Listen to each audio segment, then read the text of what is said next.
Oh yes, my Straight Talk family. I do apologize for that little glitch just a few moments ago, but it's time for me to say a very pleasant night to my Straight Talk family in St. Kitts and Nevis, and my Straight Talk family throughout the entire Caribbean region. I want to say, a matter of fact, to my Straight Talk family, wherever you are in the world, because we are on the World Wide Web, and we come to you every Monday and Thursday nights from 8 until 10 o'clock in the PM. And I want to welcome all of you, in particular the first timers, and thank those of you for spreading the link or sharing the link so we can get as many people on board. But for the first timers, just to inform you that Straight Talk is a public service program that facilitates and promotes all issues of national interest, be they legal, be they environmental, be they technological, social, economic, and or political issues. On Straight Talk, you do have a forum to express yourselves freely. Let us in the process strive to really return our wonderful island to the number one, if not the freest country in the entire world. So I greet you all over the world, wherever you are in the diaspora, in Africa, Asia, Europe, North America, wherever you are. I say good night, I can say good morning, and I will say good afternoon, because one of such greetings will be applicable to the region in which you now find yourselves. And on this program, we try to raise the level of national consciousness. We try to raise the level of national discourse by alerting our people to their rights, to their responsibilities, and certainly to their obligations. My name is Ian Patches Liebert, and I give Almighty God thanks for blessing me with yet another opportunity to join you in conversation on yet another occasion. And my Straight Talk family, I will hasten to tell you one more time that as your host, I remain an untiring advocate of truthfulness, and nothing, absolutely nothing, is going to distract me. Nothing on this program is watered down in any way, in any shape or any form, whether by omission, whether by exaggeration. We don't try to make it more interesting. In other words, Straight Talk is not about being sensational, or we don't look or attempt to create any excitement at the expense, in particular, of accuracy, at the expense of the truth. Because I consider it my bounden duty to always present the unvarnished truth, the plain truth, especially when it comes to governance in my country. And especially when I am getting the young brigade on board. So many young persons, the youth, are meeting me and ask, "Are you Patches? I see you on this TV. I see you there." And I'm so humbled when I meet. I met before, rather, young Dwayne couldn't even speak. He was giving signals, "Papa, Papa," you know. I haven't seen Tristan for a long time, just that you have, or continue to remind your mom. And I always think as well about Shama Woods over there in Frigate Bay. And I trust that all is going well with you, my Straight Talk family, and your family, your grandfather, your grandmother, and of course your mom. And Kelvin Hanley over there in Nevis. We trust you are well. And to all the folks in Nevis, I always like to tell you, which is the fact, that I am an Nevisian born in St. Kitts. So Nevis means so much to me. And I'm bound to hail that special lady in St. Louis. We haven't spoken for some time, but I trust that you're okay. And you probably would have logged on or will log on sometime later. And for those who have lost loved ones, I extend condolences. You know, if you don't really listen to the radio station at 7:30 in the morning to hear the death announcements, or someone tells you so and so is gone, you don't really know what's happening. But for anyone who would have lost loved ones, I extend condolences to you, wherever you are, and just to remind you that death is a process. And as part of our program, we always consider the observations in review. We always consider the observations in review. And this is the time when we highlight the issues of the day. We do some reflection. We may then ask a few questions, such as what was accomplished. And important, we always like to know how it has helped others, what has changed since, and what can be expected next. Also, what new we have learned as a people, because we are in a continuous learning process, or a continuing learning process, I prefer to say, my Straight Talk family. So we would like, at the end of the program, we would have learned something new. And feel free to criticize objectively, because that's the only way I will learn. And as our first observation, and as we embark upon the 15th or the 16th month of this due labor administration, the country is forced to reflect, or I was forced, as a matter of fact, to reflect on that television series of the 1980s and late 1990s, and which was known as Murder, She Wrote. How many of us remember that? Murder, She Wrote. Or perhaps more appropriately, we should reflect upon the nigh 20-year rule of the St. Kitts Nevis Labour Party, when the country was labeled the murder capital of the world. And I don't say that with any pride. I just have to tell you what transpired. And Dr. Drew remembers that very well, as some time ago he made reference himself to our high murder rate. And he said this, my Straight Talk family. In 2011, we peaked with murders in St. Kitts, 36. We can all remember that was the year for that. It's 36. We can all. Yes. Yes, we can all remember that when it peaked at 36. That was 2011. It is also important to reflect, my Straight Talk family. It is also important to reflect and reflect upon the good work done, or that was done, by the High Command of the Royal St. Christopher and Nevis Police Force, which was headed by Commissioner of Police Hilroy Brantley under the Team Unity Administration. And under the Team Unity Administration,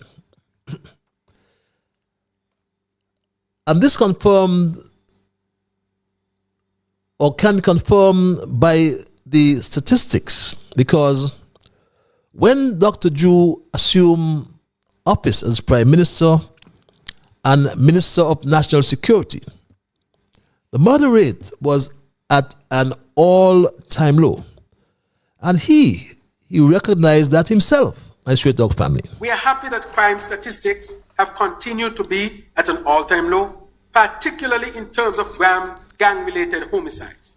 The Ministry of National Security has set as a target the downward trend in homicide from the previous 15-year low of 10 to a single digit. A target is also set for improving the major crime detection rate by 15%. and very ambitious, don't you find? And you would have gleaned by now, my Straight Talk family, that the Ministry of National Security, which Dr. Ju leads, promised to sustain the downward trend he inherited of 10 murders, and he set a target of single digits, I should say.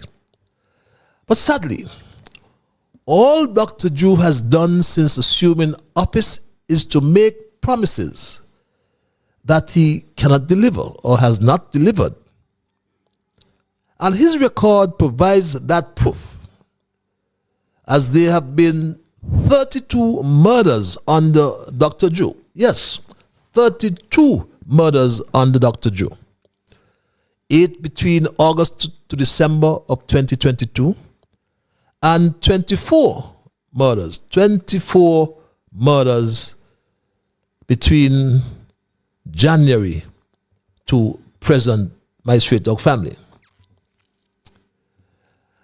As of August to December 2022, there were 8 murders, and 24 between January of 2023 and today, the 2nd of November.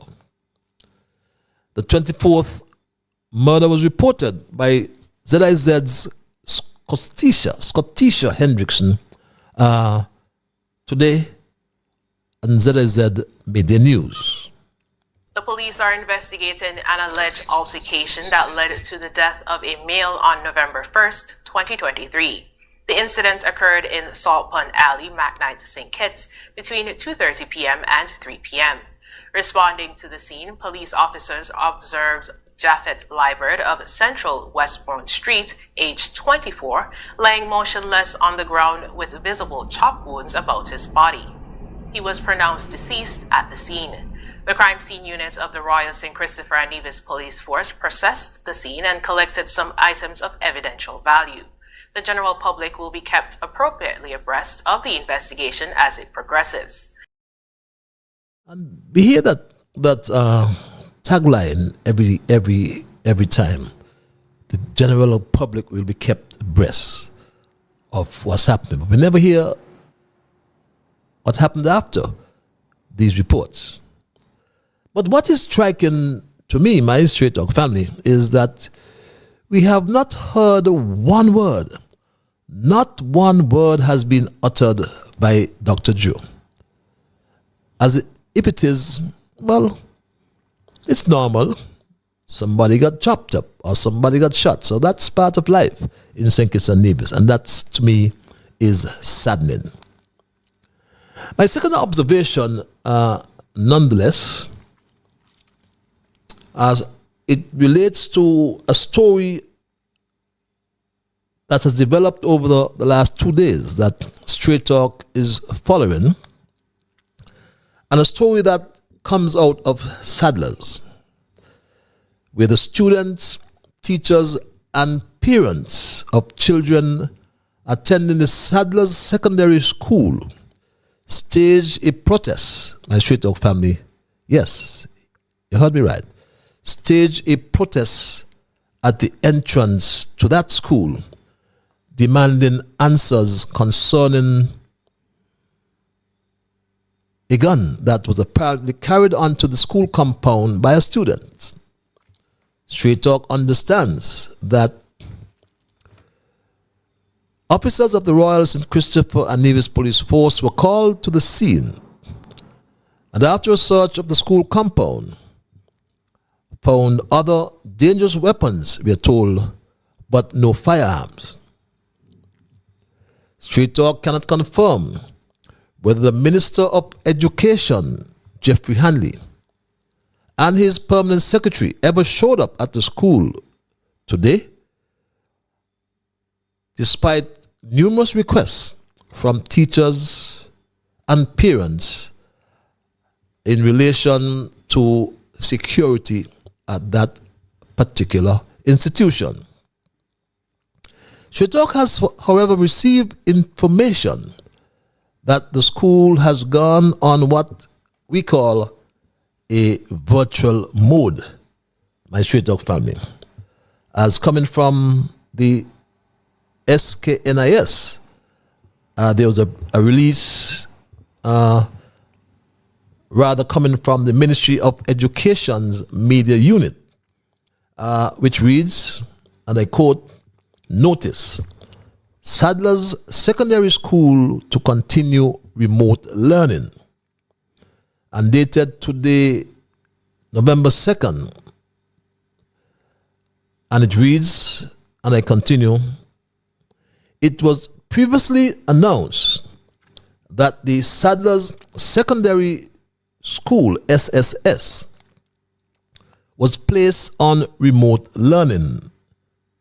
The Ministry of Education has now extended remote learning to Friday, November 3, 2023. The ministry expresses gratitude for your patience and understanding and conveys its apologies for the inconvenience caused. Further information will be communicated relating to the mode of learning for the week of November 6th." And that's coming and dated today, a press release from the Ministry of Education's media unit, my Straight Dog family. So that's what's happening over there in Sadler's. And the Sadler's School has gone, as it says, into remote learning.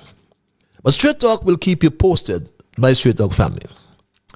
And the third observation, it relates to a fire that broke out at the Four Seasons Hotel in Nevis that caused physical damage to its property, but thank God there was no loss of life or limb. And the Deputy Fire Chief, Timothy Martin, provided this update yesterday morning, the 1st of November, about that fire at the Four Seasons Hotel. I'm not even certain of the exact timing. It may have been sometime last night after 8, and we responded to a fire at Four Seasons. The pro shop and the gym, the athletic gym, is destroyed by fire. The main hotel has not been affected. It's just the pro shop and the gym. We are back at Four Seasons, and we are doing our slight investigation. So there's nothing much I could say at this point in time. Yes, my Straight Dog family, that coming from the Deputy Chief, or Deputy Fire Chief, I should say, Timothy Martin, informing the country that the pro shop and the gym at the Four Seasons Hotel was burnt. And Straight Talk understands, nonetheless, that guest operations continues at this flagship hotel. And this is good news for the management and staff at the hotel. And we here at Straight Talk look forward to an expeditious or speedy reparation to that hotel. Speedy reparation works, I should say, my Straight Dog family. And as we move on to our fourth observation, which I call a diplomatic blunder. Yes, my Straight Dog family. I label it a diplomatic blunder. And I'll tell you why, my Straight Dog family. I say it's a diplomatic blunder because,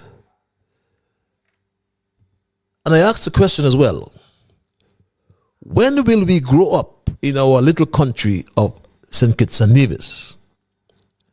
Because what a historic moment we miss in the celebration of our friendship for 40 years with the Bolivarian Republic of Venezuela. Look at that, my Straight Talk family. Why didn't we invite and have included in that picture you've seen on your screen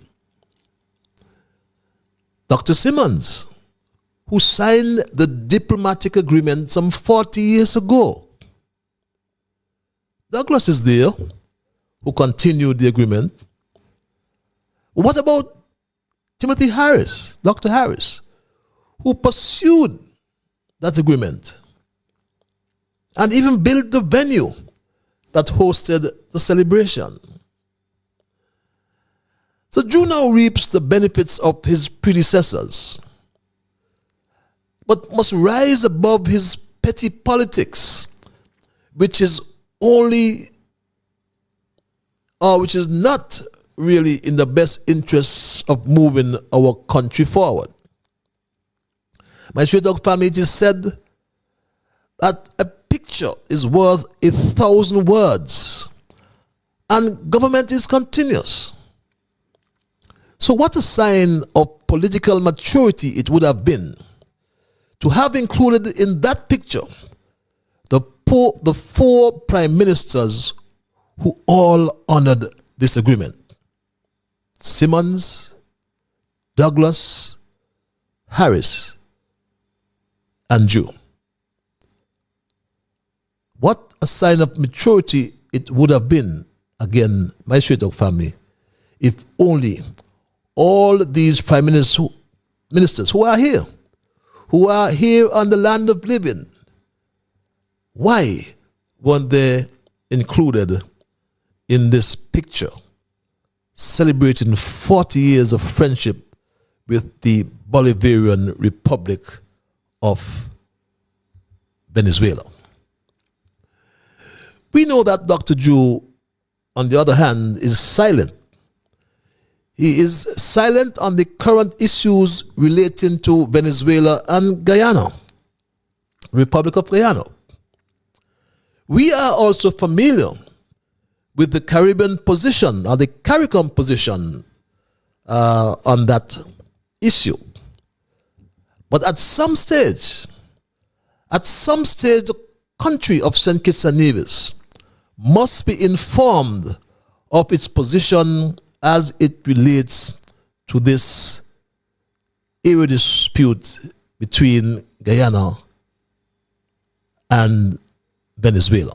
Guyana and other partners, including the Caribbean community, believe that Venezuela is attempting to encroach and annex Guyana's Essequibo region by holding a referendum on December 3, 2023.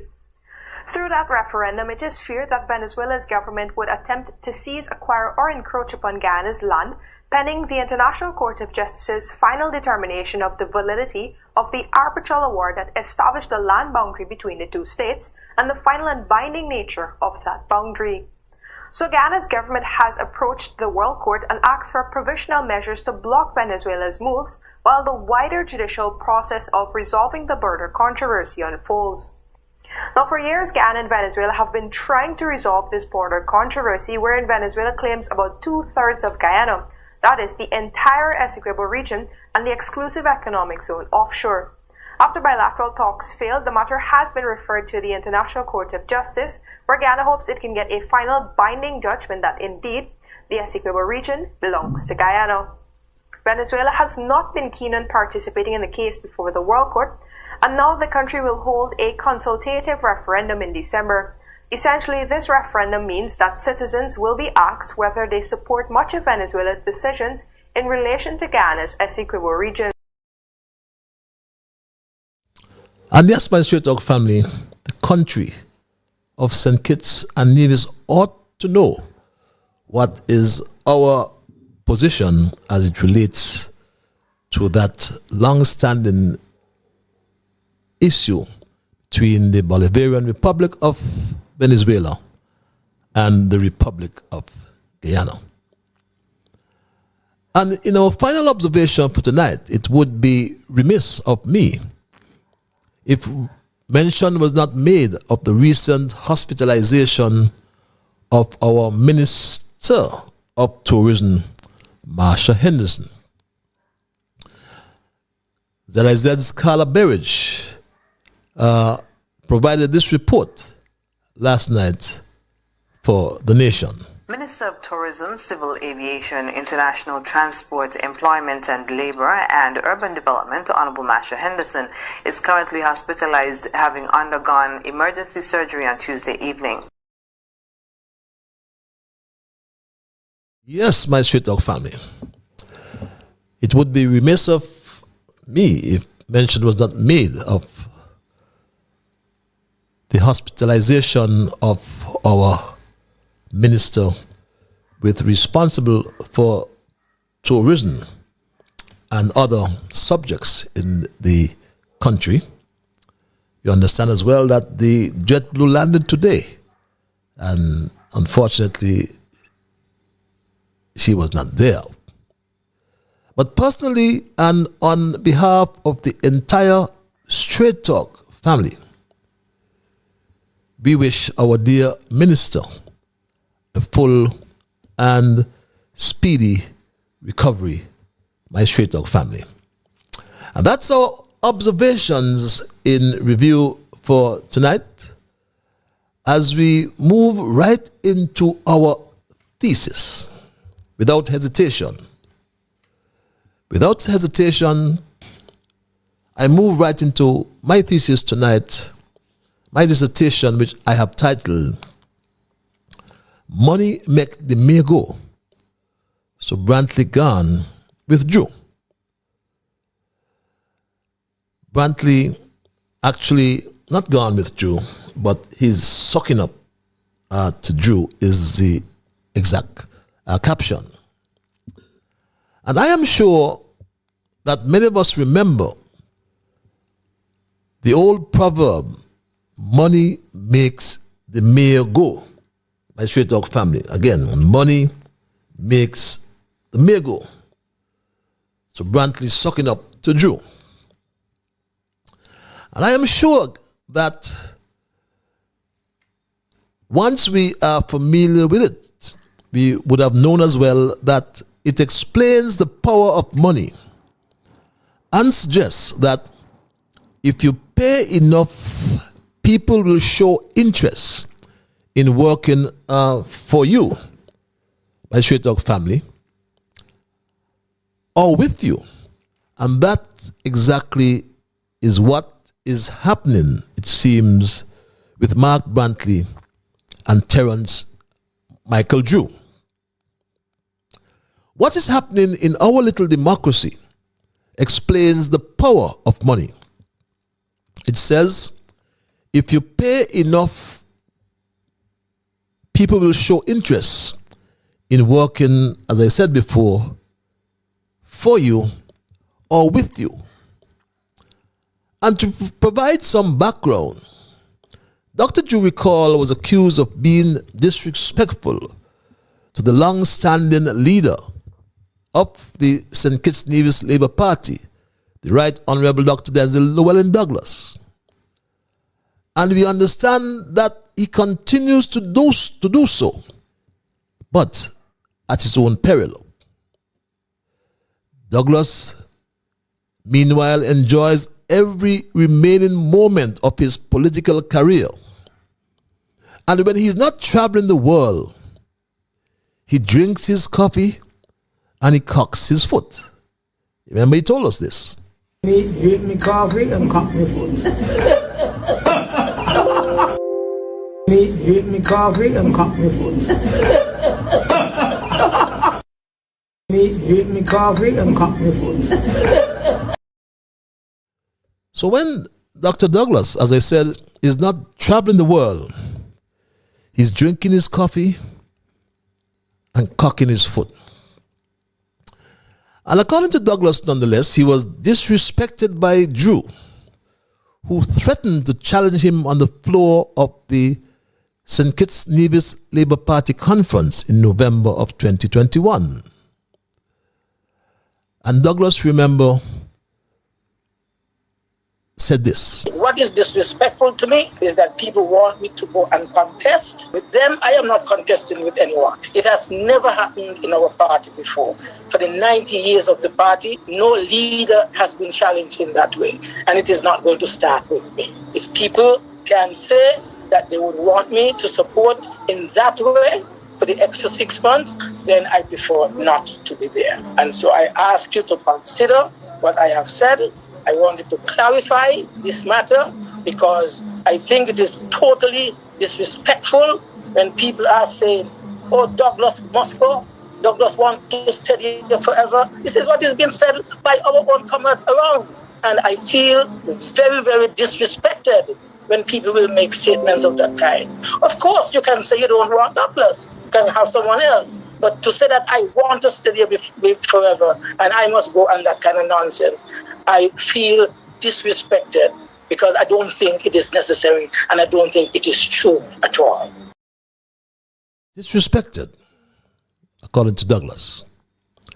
And this was, however, challenged by his boyhood neighbor, Austin Edinburgh, who campaigned for Douglas to go. Would you believe it or not, my Straight Talk family? Who campaigned, so you could understand me clearly, for Dr. Drew. The party. The probability of a comrade other than Dr. Drew being elected leader is a frightening prospect for the SKNLP and only surfaced because of the shenanigans of our retiring leader, who has expressed explicitly and implicitly support for anyone other than Comrade Dr. Terence Drew. That he would do that to our great party on his way out is mind-boggling. Hence, I urge the delegates to ignore his coercion and do the right thing for the party and yourselves, and elect Comrade Dr. Terence Drew as leader. The electorate have rejected him twice, and if they believe that instead of listening to them, you are prepared to force on them someone of his choosing, they will again reject the SKNLP polls in the next general elections. In a Zoom meeting, he explicitly expressed support for Congress Maynard, while alleging disrespect on the part of Dr. Drew, which is unfortunate and untrue. His comments was then leaked to the public, so the whole world, including the comrades of labor, could know how he feels. He did a very poor job at trying to explain it away, but unfortunately, it remains central to the leadership contest.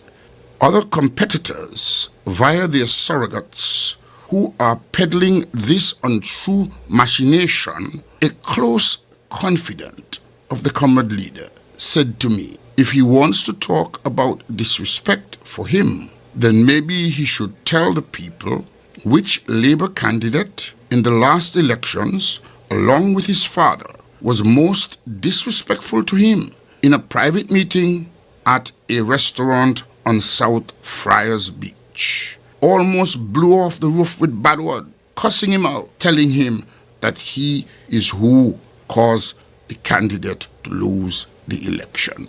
The pushback to the comrade leader request for first 2 years and then 6 months delay in the election of a new leader did not come from Comrade Drew, but rather from the Transition Council. And yes, my Straight Dog family, Drew has since rewarded Edinburgh with a big position of special advisor to the Prime Minister.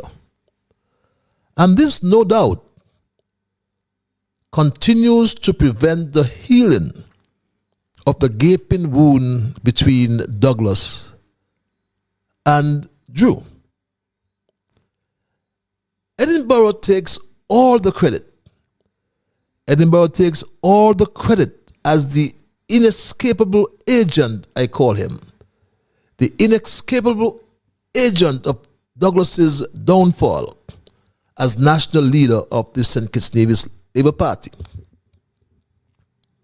But here comes Brantley, Mark Brantley, the opposition leader and premier of Nevis, who has taken the Nevisian economy to the brink of bankruptcy. So he continues to exploit the situation. And we know how insidious Mark Brantley can be. He has formed a very strange coalition with Dr. Drew, who has a slender one-seat majority holding 6 of the 11 seats in Parliament. My Straight Talk family, like everywhere else in the world, the August 2022 federal elections in St. Kitts Nevis produce winners and losers and determine which party won enough seats to form the government. Notwithstanding that, the country is still trying to come to grips with the slender majority of 6 seats gained by the St. Kitts Nevis Labour Party, and the fact that an inexperienced Dr. Terence Michael Drew has become our 4th Prime Minister. Since adult suffrage in 1952, much of the research on parliamentary government in St. Kitts Nevis, for understandable reasons, has focused on the winners, the constituency representatives who were elected, and the party or parties that eventually got to form the administration. Particular attention has always been paid to coalition governments, especially after the 1980 elections, that produced our first coalition between 2 parties, the People's Action Movement and the Nevis Reformation Party, that formed a cabinet comprising more than one political party. Many questions are still being asked, including why this coalition was formed in the first place and how otherwise 2 different political parties were able to govern together for 15 years. One from St. Kitts and one from Nevis. But when we move beyond focusing on the formation stage of every government, there is a body of research that highlights the role of legislative institutions that can help parties in a coalition government to keep tabs on one another, to ensure that elected representatives are not shrinking from commitments or from any policy compromises and positions agreed to at or before the government formation stage.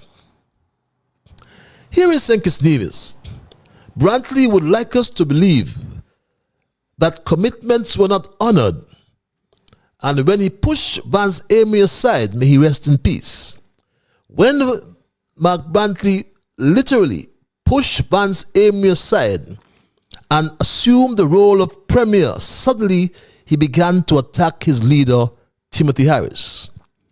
He undermined the Team Unity coalition under the guise that Nevis was not getting what he labeled its fair share. Brantley created a cloud of political smoke and managed to conceal the fact that the Nevis Island administration got about or more than $500 million in budgetary support from Harris and Team Unity, which has not been properly accounted for to date. So Brantley, as Premier, had to come to grips with managing the economy of Nevis. Based on his performance to date, we can all conclude that Mark Brantley is not a good manager. He is also a pathological liar, and we know that liars have no memory. And this may seem laughable, but it is serious. Listen to this, my Straight Talk family. On the issue of water, let me just say quickly that the ministry has engaged the services of Mr. Skip Hoag, H-O-A-G, and he comes from an entity called Bear Rock Consulting, B-E-A-R, Bear Rock Consulting.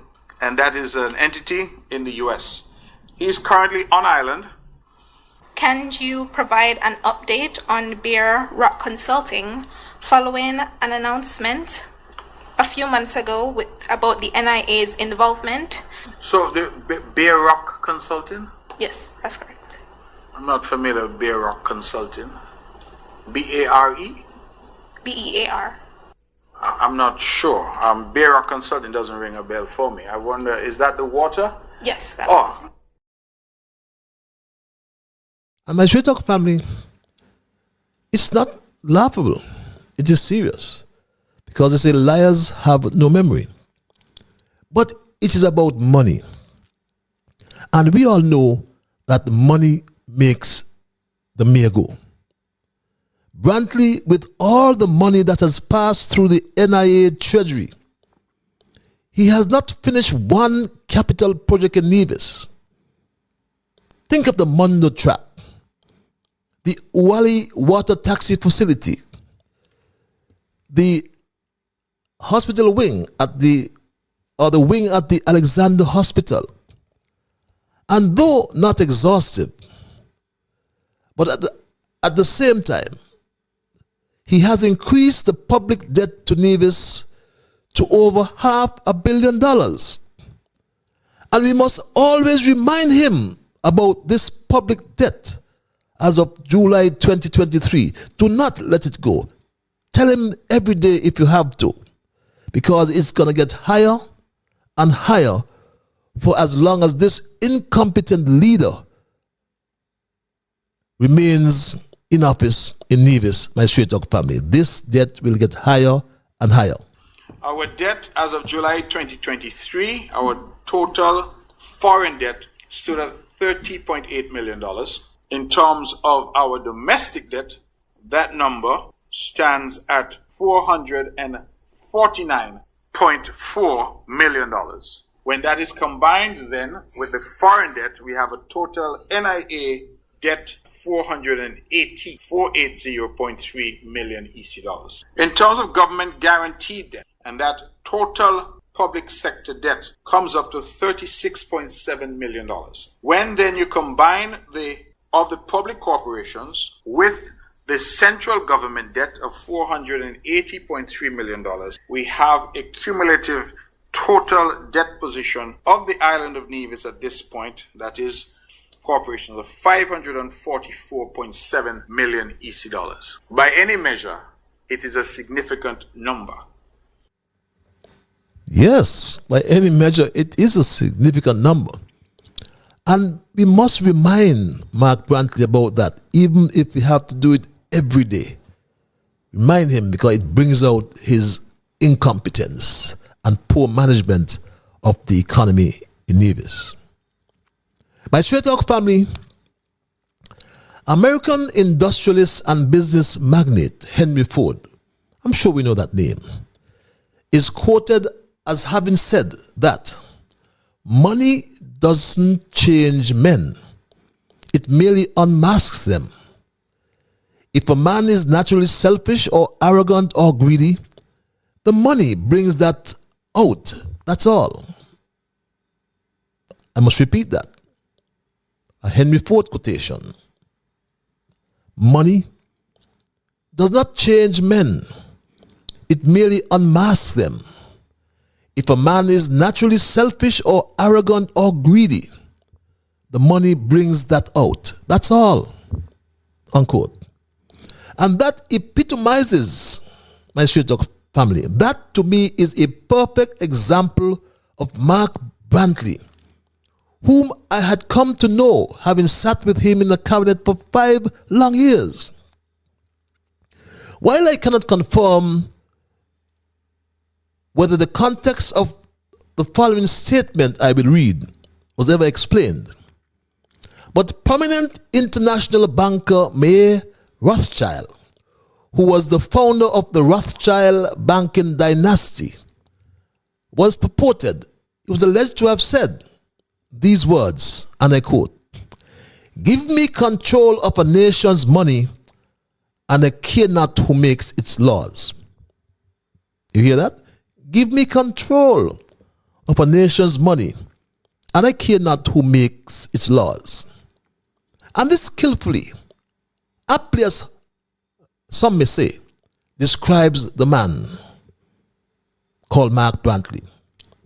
Because Brantley moved the offices of the Nevis Island administration into the brand new Social Security building, until this very day refuses to pay the rent demanded by the Social Security Board of Directors. The Nevis Island administration, as we speak, is renting and occupying 2/3 of this spanking new $30 million Social Security building on Nevis. But hear this.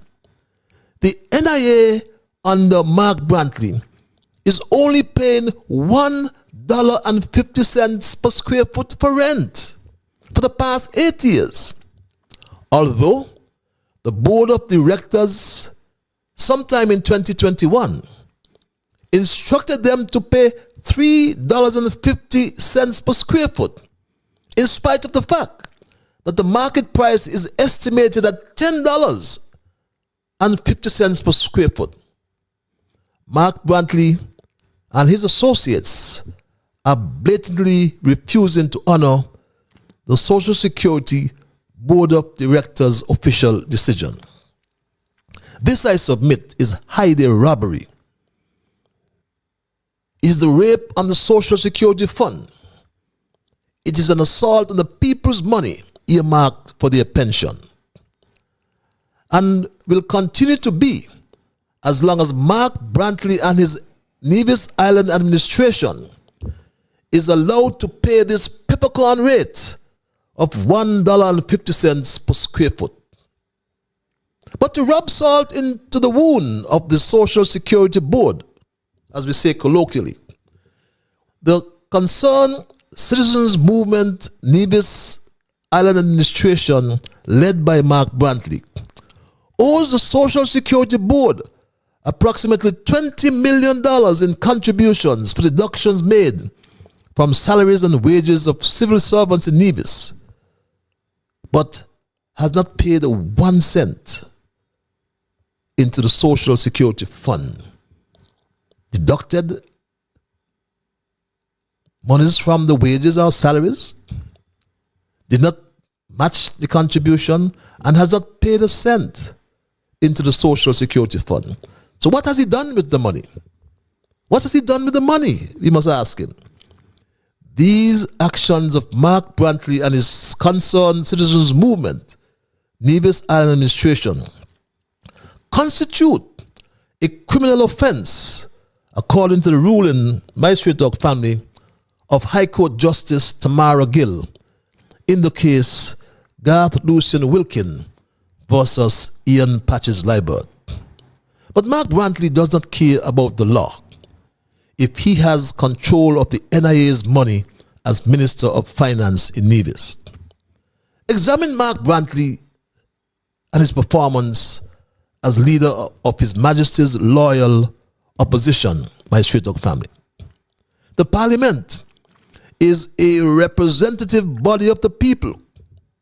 It should express the choice and will of the entire St. Kitts Nevis population. Everybody must be represented in Parliament. That's why we have a government and we have an opposition. A one-party Parliament will not be able to fulfill the role of a representative body. It will not be able to work properly and exercise oversight over the government. After 40 years of independence, isn't it time for a parliamentary reset as well? A review of our parliamentary rules of procedure. Think about it, Madam Speaker Blanchett, as you may be the one or maybe one of the youngest speakers in the whole of the Commonwealth, and someone I admire, I must admit. But really, debates in Parliament have become meaningless, especially with an opposition that has formed a coalition with the government. Yes, this opposition has formed a coalition with the government. The NIA under Mark Brantley is broken, and will soon go over the cliff. So Mark Brantley is sucking up to Drew. Our CBI is under threat, and nothing can change that, frankly. It's a fact. We're not celebrating, but it is a fact. So come to tell us that we should not know about the number of passports. Nonsense. We have a right to know, and you have a responsibility to tell us. Geothermal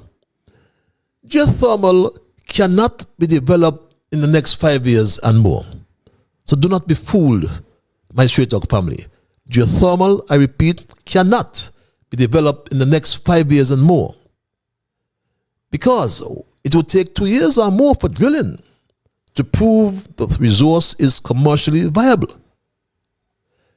The design of the plant can only be done after the geochemistry and geophysical studies are complete. But all this takes effort, time, and money. And with all the legacy issues, geothermal can never come online in the next 10 years. Mark my words. So do not be fooled by politicians like Mark Brantley and Congress Maynard. They don't know from their elbow. Meanwhile, I will in closing share an excerpt from an article that I read just today from the Financial Times in India. And unedited, I read, and I quote, "The geopolitical matrix is changing in an unprecedented manner, where equations between countries are dictated by self-interests, market strategies, and dependencies. In such scenarios, countries unwittingly succumb to varying factions to only be sucked into blocks of religion, economic, military, and many others. Behind the scenes, secret pacts, understandings, and multi-layered diplomatic complexities are making the world and its ways more intriguing, fearful, and unstable," unquote. My people, in conclusion, I must remind you of the saying that politics make strange bedfellows and are like sifting sand where nothing is permanent. So beware of Mark Brantley, and be minded that money make the mayor go. So Brantley is now sucking up to Drew. That's my story tonight, my Straight Dog family, and I am not going to change it. I will open the lines and entertain your calls and your emails. And if you're so minded to call, the numbers are 646-829-6672. That's the overseas line. And or 663-6672. That's the local number. And if you are afraid to call, because many people are afraid to hear their voices or that their voices be heard. So we give you the cloak of anonymity. And we give you access via our email platform, which is Straight Talk Patches. That's one word. STRAIGHTTPATCHES @gmail.com. But I want to implore you, as I normally do, before I open the lines momentarily in a few seconds, I want to implore you to respect others. And of course, to achieve that, you must first respect yourselves. Let us try to be fair to all concerned, and let us try to build goodwill and better friendships. My Straight Talk family, in the things you say and do, let us ensure that they are beneficial to all concerned. And in the process of doing and or saying those things, let us strive to build a kinder, gentler St. Kitts and Nevis. It's 9:01. I go to the lines and say good night to our first caller. Caller, you live. Hello, caller. Good night. Good night. Good night, my brother. Good night. Good night, Mr. Patrick. Good night. Sounds like the Bible man. You are opening the baton tonight. using a cricket term. Mr. Baptist, So, God is good. all the time. He said, oh, give thanks, as Psalms 107 said, oh, give thanks unto the Lord, For his. for his good, Yes. for his mercy endures forever. Yes.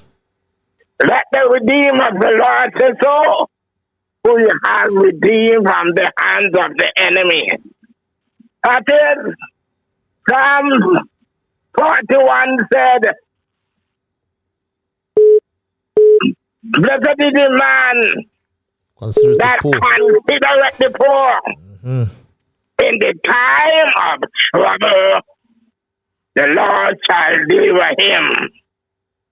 That is, God is wonderful. When I look to the hills, Whence?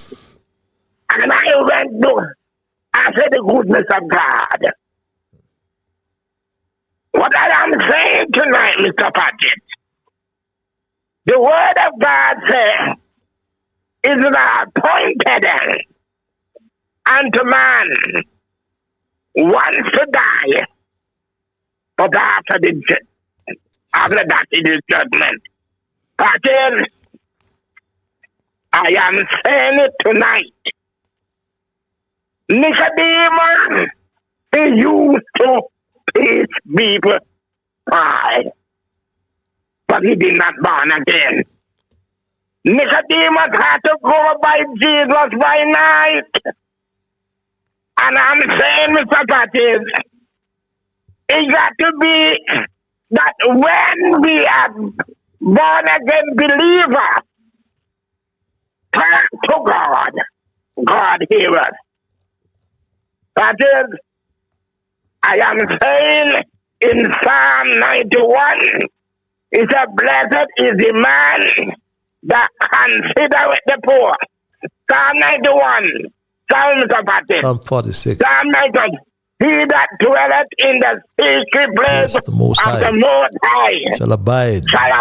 Under the shadow of thy mighty. Yes, my brother. I will say to the Lord, he is my refuge, my fortress.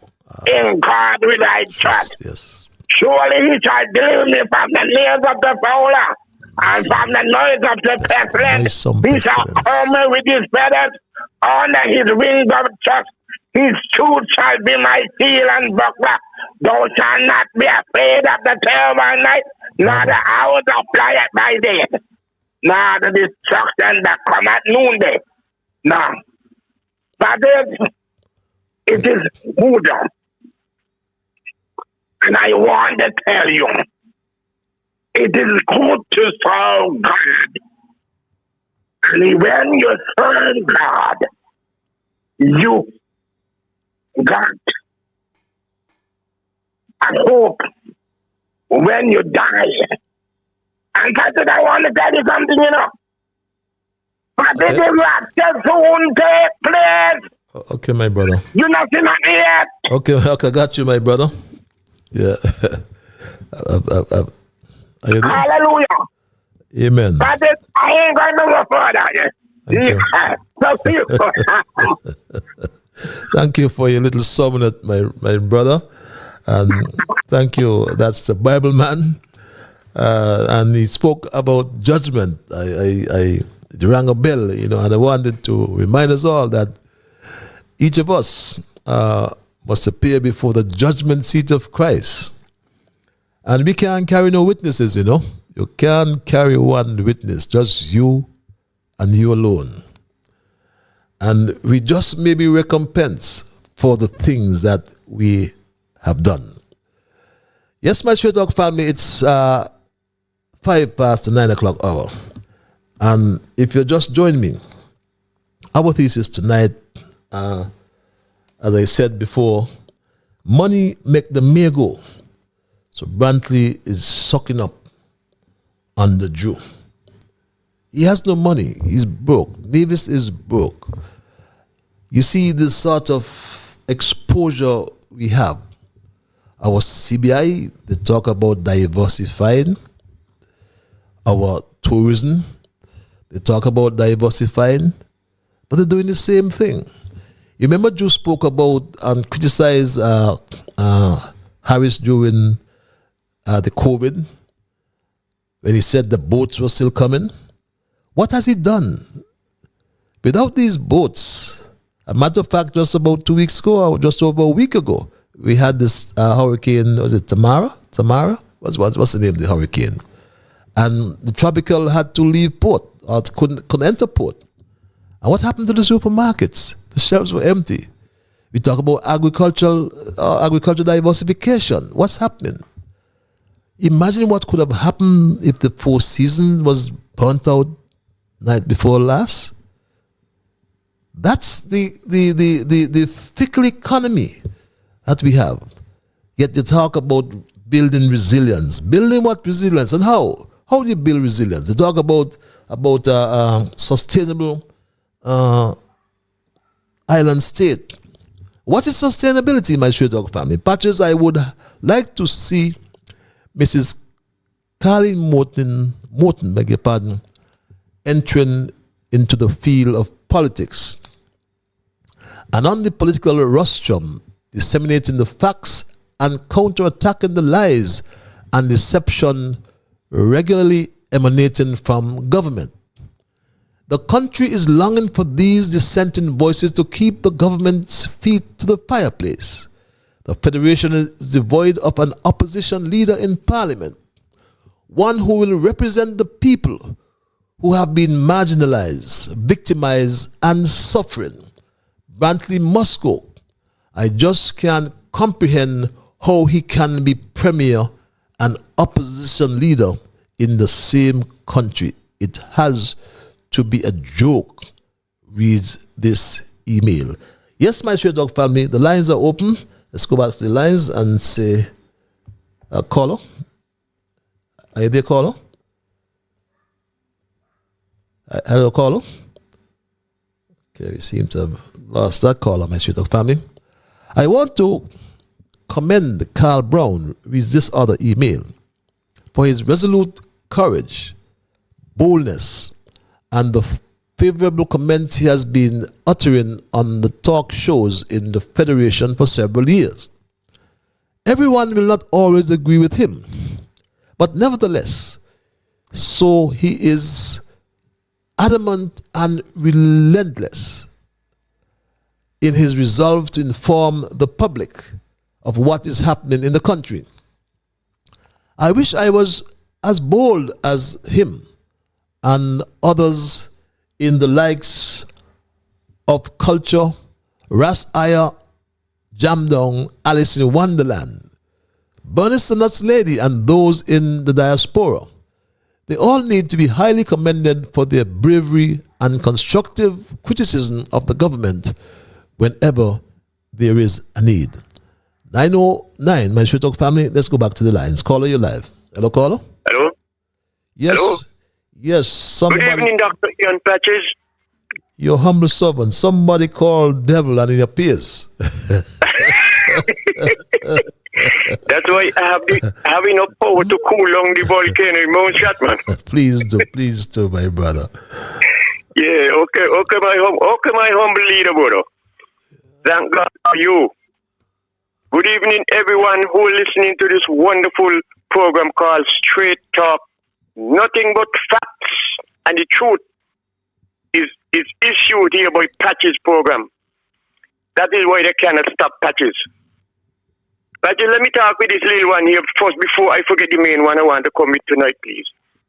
Now, in the 80s, under the leadership of the PAM NRP administration, Dr. Simmons see it fit and needed to place a hospital over here in number 7, which is Mare Charles Hospital.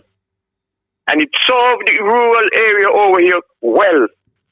Until now, that this toddler boy from Monkey Hill, who's supposed to sit in the room of the Prime Minister, the leader of the country, he see it fit as Minister of Health to close down the dispensary over here in Mare Charles Hospital And can you imagine patient has been released from the hospital with the medical prescription, and they have to travel all the way to Bastille to get the prescription filled, when they could have just go around the other side of the building, the hospital, and get it collected. Now, Dr. Joe believes he's smart. He got answers to questions that never asked of him. But the main question, I'm coming to that when I done this. I'm coming to that.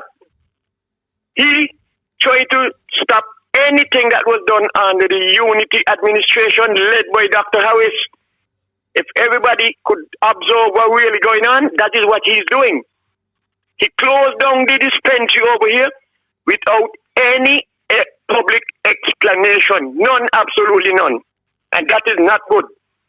But that is his trade. Dr. Ju, he has two vaults, VOLTS patches. One the vault, it has any secret of public information, and he alone has the key for that. He will never open that. And then the other vault is that one has in all the lies. That when any one of his cabinet members going to speak publicly on any public platform, they go on with a load of lies. So they take the lies out of the vault that has no key and no lock. But the one that has information that the public need, Dr. Joe has the key for that. If you remember, a couple of weeks ago, when the big talk was up, why no world class cricket gonna play here? And the Minister of Sports went on and tell a lot of lies that our ground is not up to standard to take our matches, but they're good enough for practice. And he take the former Minister of Sports, which is Janelle Powell, come on and lash him, expose him, show him the lies and what he's telling. So that is what they are doing. But let me come to the thing now. But let me tell you something. If you give me, you have, let's say, 10 acres or 20 acres of land planted with pineapple, and each pineapple supposed to be sold at $10.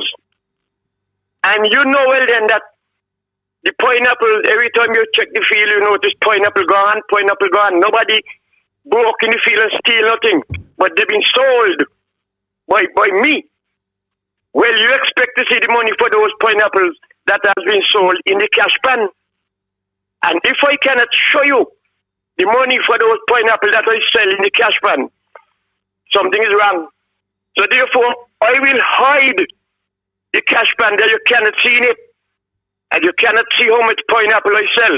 Otherwise, if you know each pineapple costs $20 and so many pineapple sell, then you know you're in school, you did sums, arithmetic, maths, and all kind of modern maths. So you will know how much money is supposed to be in the cash pan. So I wouldn't want you to see how many pineapple I sell. And that is what you call a pattern. A pattern of the passport that sell. He don't want nobody to know how much passport he sell, because no, people educated enough to know how much a passport costs and how much money should be in the treasury, and the money is spent other places, wasting leisure and pleasure and doing other things. Patches, okay. Thank you so long. Let other people come in. If I get another chance, I'll come back with a little punch. Thanks a lot for you. Thank you for your intervention. A little bit windy, but always good to hear from people like yourself. Patches, good evening. Read this email. Well, last year, Mouty Jew took office and gave civil servants a double salary in November because it was his birthday.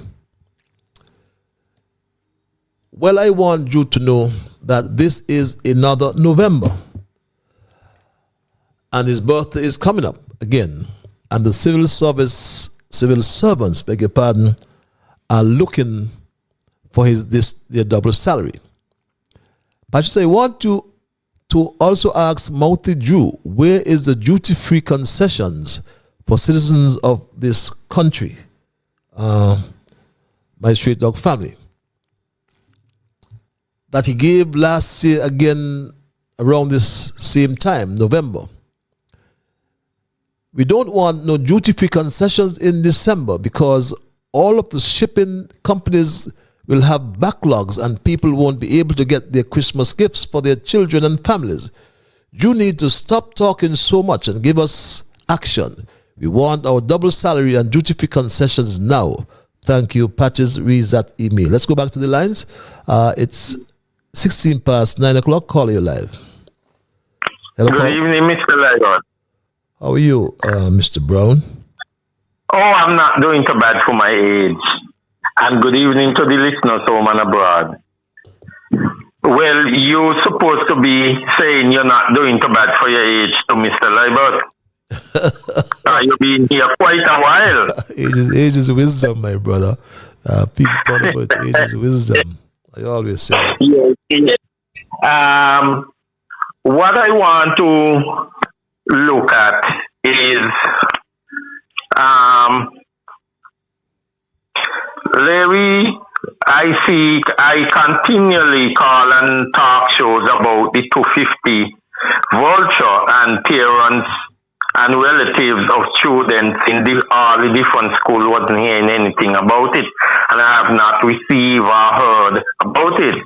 Last night I hear laying in my bed and watching some TV, and I see a thing come out say that the Ministry of Education now extend the voucher to the 30th of this month. Yeah. So right away, it is telling you that they had abandoned the 250 voucher very shortly after independence. And it's because of my constant call and many talk shows asking the question.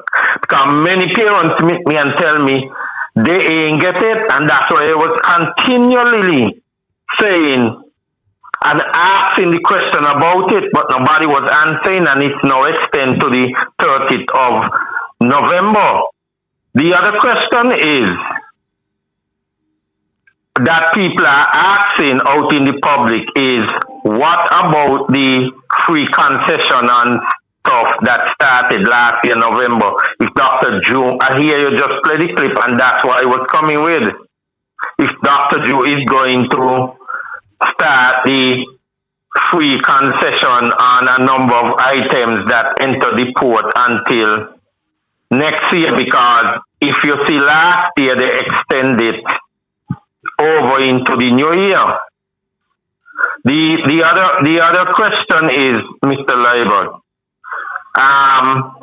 you all realize that last month gone and the Prime Minister had no press conference?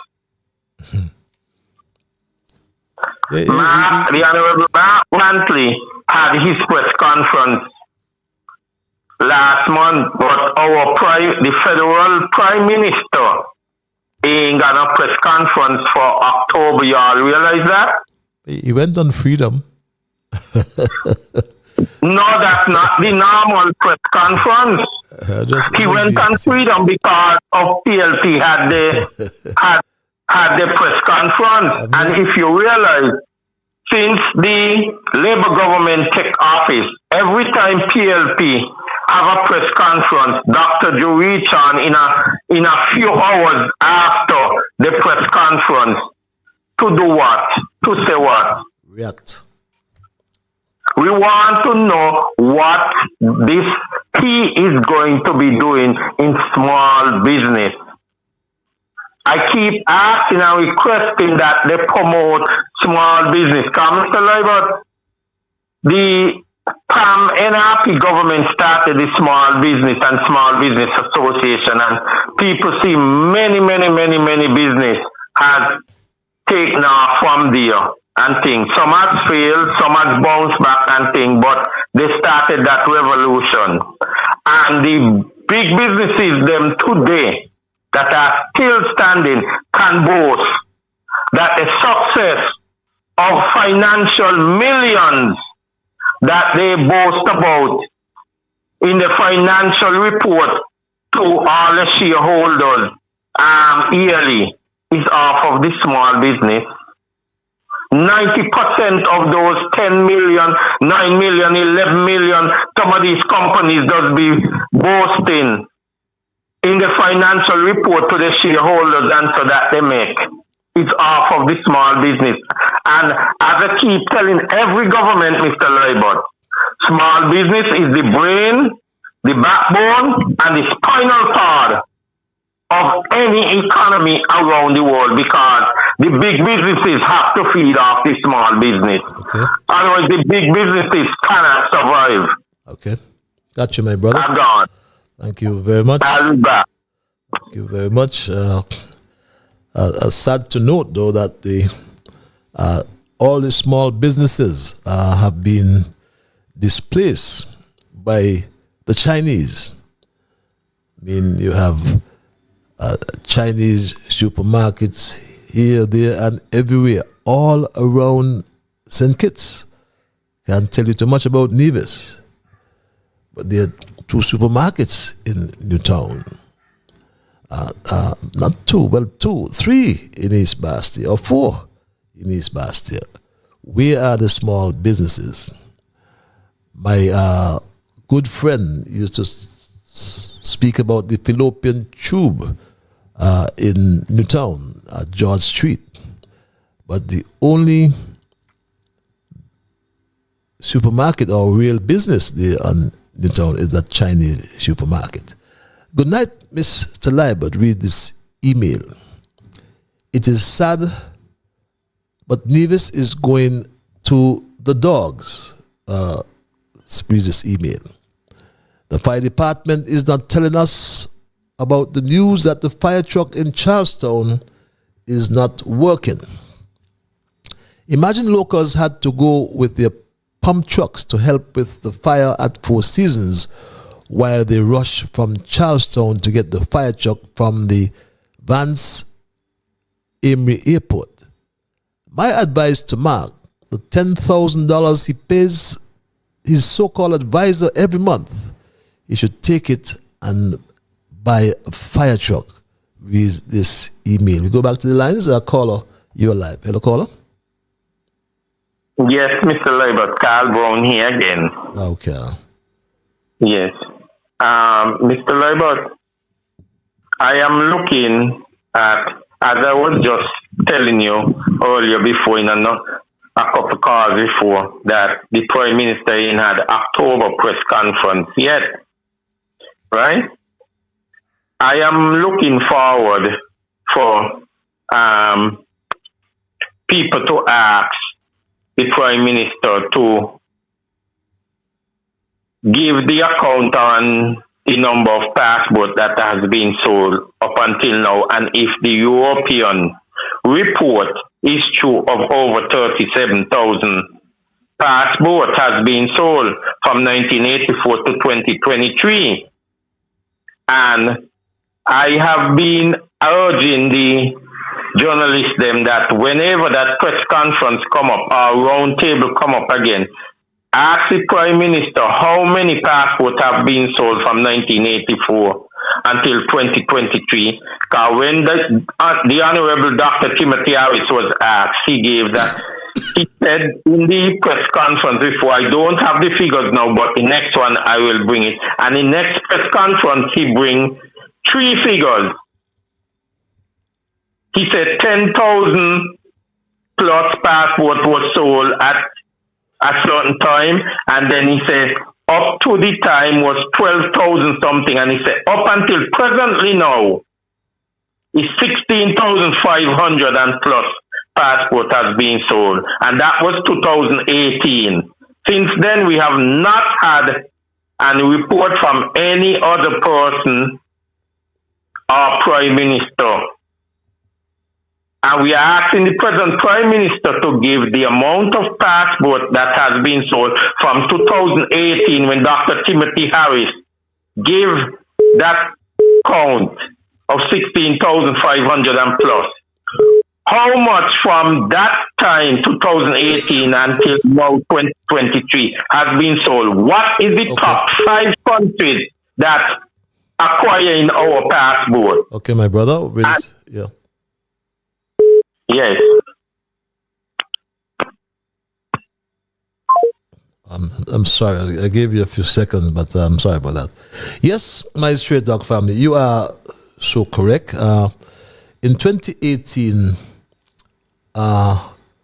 then Prime Minister Harris told the country this. Last time I had reported that under the program we were advised by the Canadian banknote, who manages our passport, the 10,777 had been issued at the end of December 2015.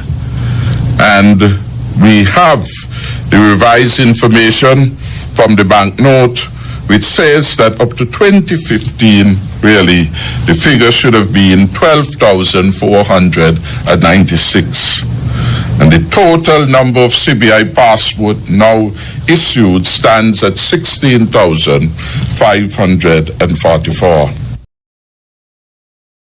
And that was in 2018, 16,000. We haven't had any further information since that time. But yes, my Straight Dog family, the lines are open. And if you have just joined me, tonight our dissertation, our thesis, I have entitled Money Make the May Go. So Brantley sucking up under Jew. And we have made the point and this is for those who have just joined me. We made the point that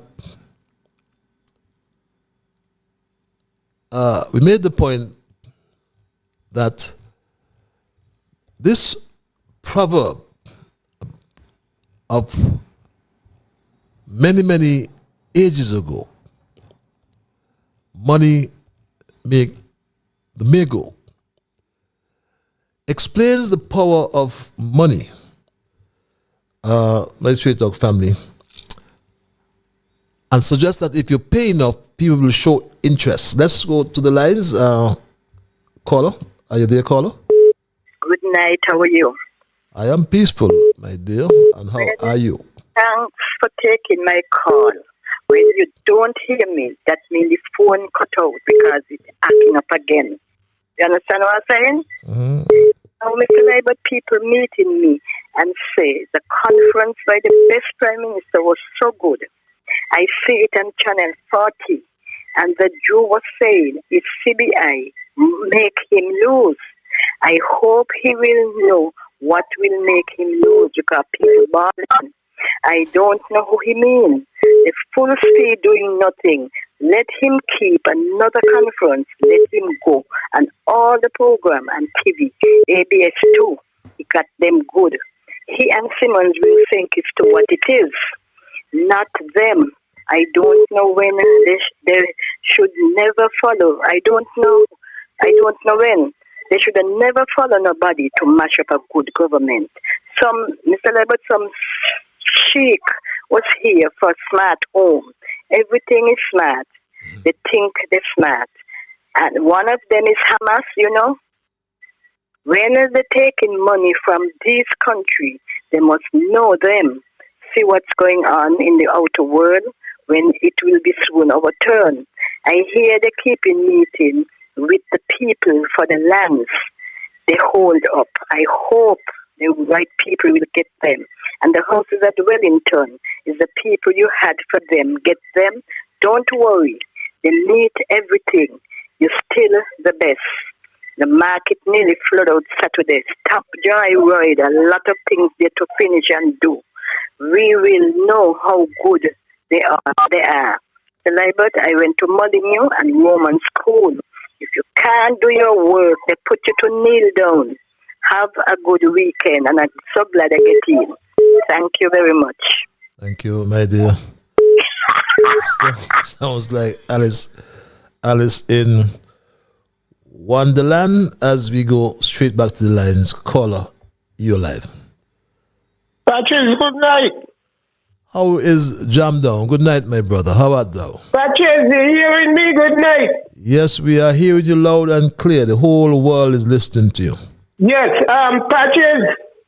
Well, boy, it was a big song saying that we decent people we have what we cannot. All the Patches, the schedule, it look like we can't even get a carnival ship every week like how it used to be. It look like these French boat and Martinique boat is where going to carry we tourist season this year. And it's very, very dangerous. I want to please to know what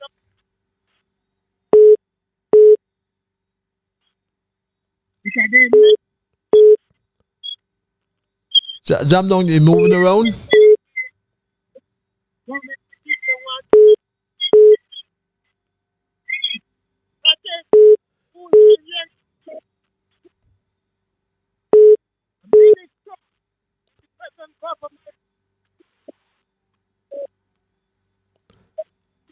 Jam Down, are you there?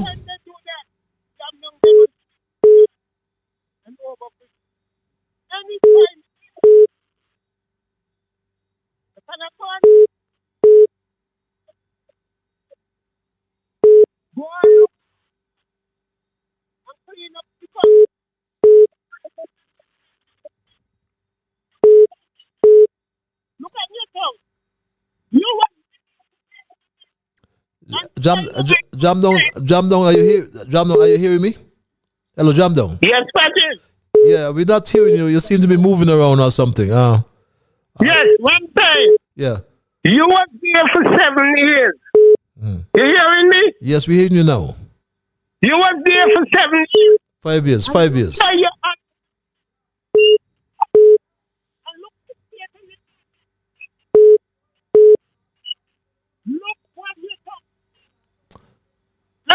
People all over saying that.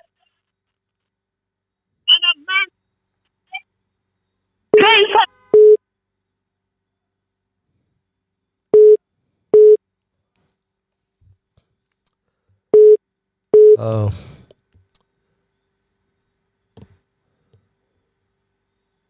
okay, my Stray Dog family, I think we're gonna have to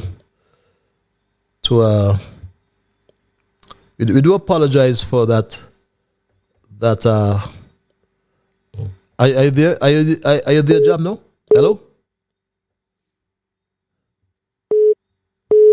Okay, we do apologize for the quality of that call, my Stray Dog family. We were not hearing a Jam Down. I don't know if he was moving around or something in the area. Hope he's not in one of those tunnels. But Jam Down, if you're listening, we weren't hearing you clearly.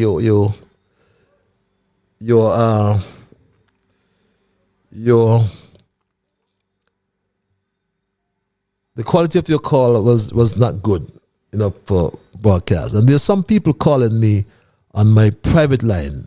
The only number I answer at this time, if it's the local number, it's 663-6672. There's no need calling me on my private line because I cannot answer it.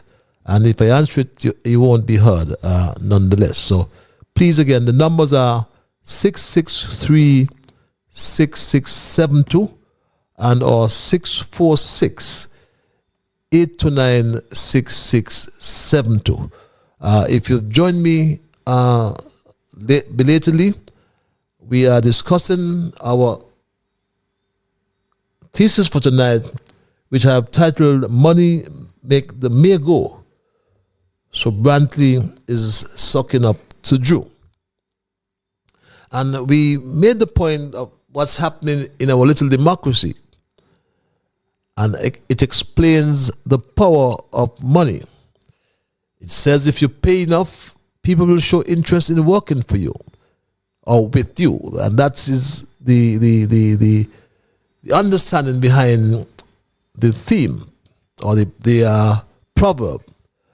Now, to provide some background, which we did provide some background in relation to the issues with Douglas and Drew. And I'll go to the lines and get back to that. Caller, you're live.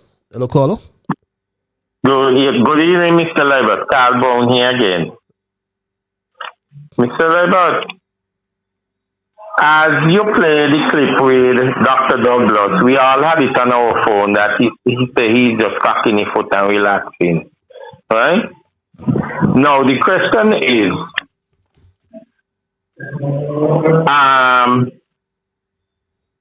do Dr. Douglas feel joyous in his outgoing years out of politics and into retirement, full retirement from all work? Because, he have many different skills and things. So we hope from all work that he's going into full retirement. Do you think Dr. Douglas feel pleased? Yes, they feel pleased that Labour win and get back into government. But you think Dr. Douglas feel pleased knowing that in the first 12, 15 months that Labour accustomed to be firing off with lots of projects, lots of construction, lots of opportunities, lots of jobs programs, lots of employment and so under the number of Labour governments, right? And especially under Douglas for 20 years, right? And that's why he be winning all the time, because his first 2-3 years, always good and spectacular. Bring work, bring employment, bring foreign investment, increase local investment and so and thing. And that's why Labour was winning all the time. But now under Dr. Joe, after 12 months and thing, nobody sees squat happening. And Dr. Douglas cannot feel pleased in his heart that he's on his way out on retirement to see a Labour government back in power, and so where we say dark, dull, unperforming, no action of a hot, inspiring Labour government that win by such a large majority. Dr. Douglas cannot feel pleased. So, Dr. Douglas, we not doing and listen to your advice, but somebody who close to him and who is your friend, give them the advice to go over when they meet Dr. Ju to tell Dr. Ju. Don't say coming from Dr. Douglas because he ain't gonna take it. Right? And you can't be happy. And all the others who used to be with you, Dr. Douglas, cannot be happy of this performance of this Labour government led by Dr. Terence Ju. Gone. Okay, thank you very much. It's 9:38, 9:40 exactly. And really, Douglas, in the meanwhile, obviously is enjoying the present moments. I said remaining because we never know. Douglas may be here long time to come. But enjoying the moments of his political career. And because when he's not traveling the world, he, as he said, drinks his coffee and cocks his foot, But remember that Douglas was disrespected by Drew, who threatened to challenge him on the conference floor. And Drew has said in no uncertain terms that he's not walking in the shadow of Dr. Douglas. But how could Drew take advice from Appleton? We call him Appleton. He knows who he is. He's listening. I don't know. I mean, when Dr. Drew can walk to a meeting with I think, was chamber members. And he was flanked, yes, and on his left, I think it was with Edinburgh, and on his right, by a fresh face. And you had to say that we are in a sad predicament. But Dr. Douglas, as I said, was disrespected by Dr. Drew and was challenged by Appleton, who has since been rewarded as Dr. Drew's special advisor. And this cannot help to heal the wounds between both of them. At 9:42, caller, you're live. Yes, Patches. I'm here again with my little piece. Patches, ungratefulness is worse than witchcraft. And then they just call it as a special advisor to Dr. Drew. Dr. Drew ought to be ashamed of himself to hire that man as his special advisor. After seeing that man, he was employed by the government to enforce the law and uphold the law. And consciously and deliberately, he broke the law. And he was disgracefully discharged from his duty. And then you're going to take up heat and make him your special advisor? Well, what are you going to advise you to do? Nothing good.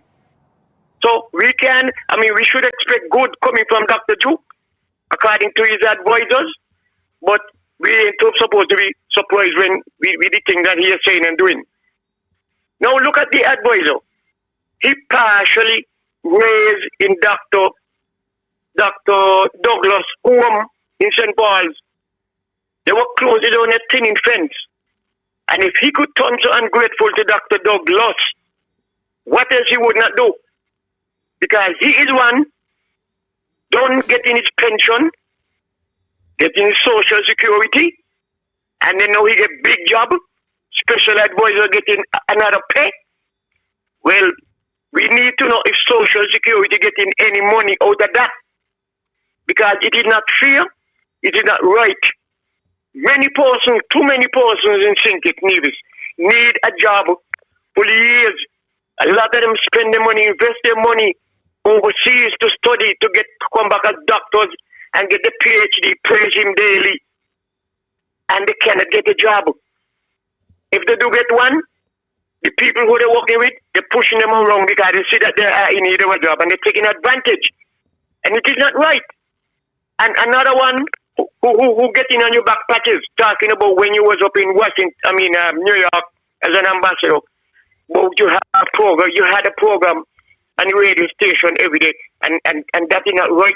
That is not integrity, and what you call it, a good governance. But look at him. He getting pension from Parliament, Cabinet, or whatever it is, getting Social Security, and still get another big job in front of young people, younger age people who come out of college.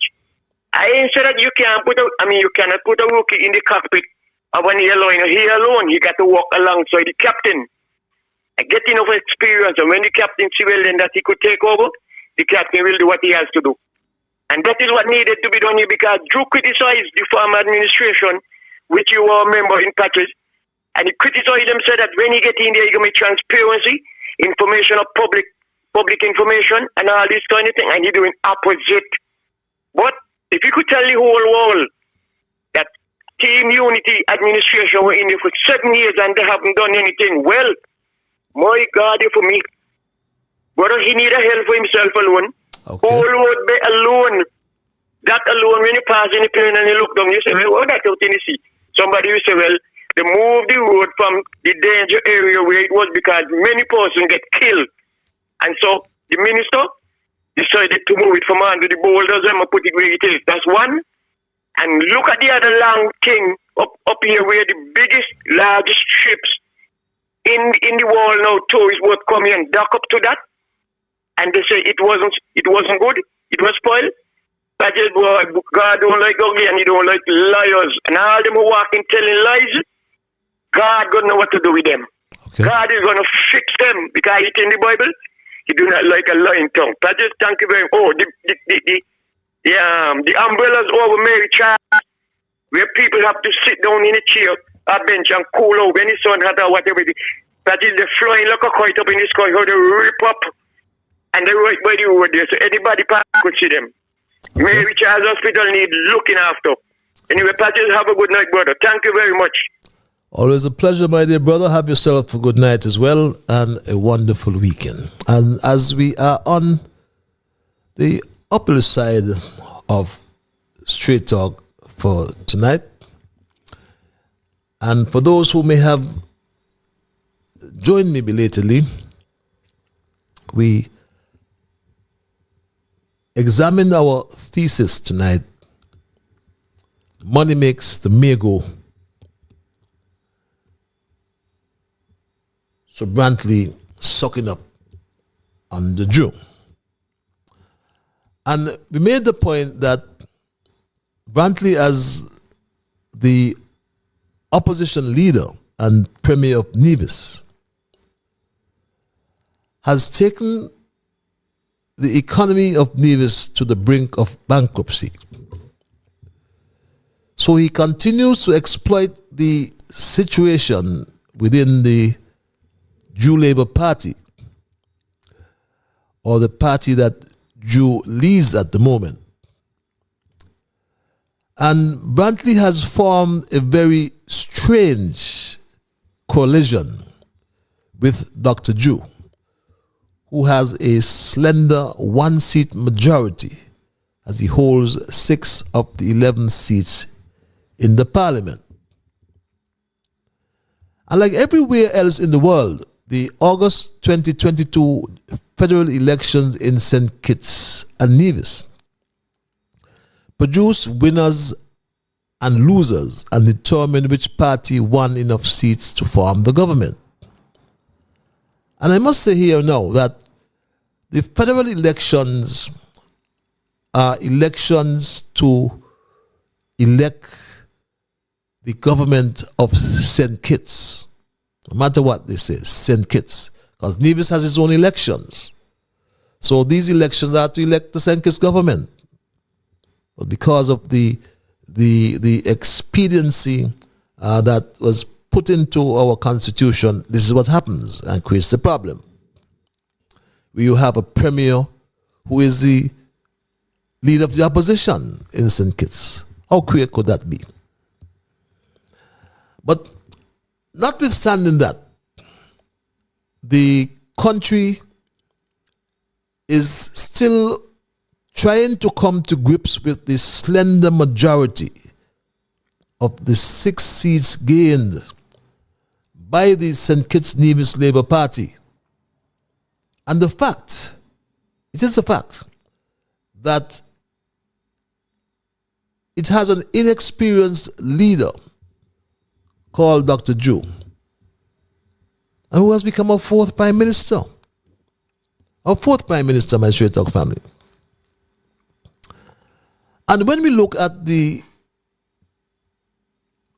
coalition governments since adult suffrage, we've just had 2 of them. The first one in 1980, and the second one some 35 years after, in 2015.